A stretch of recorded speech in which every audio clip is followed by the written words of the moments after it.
Here I am going to show you some of my photos from my village places.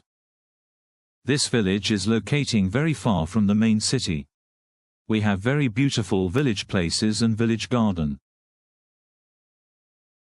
We have almost different types of vegetables and fruits are planted in my garden.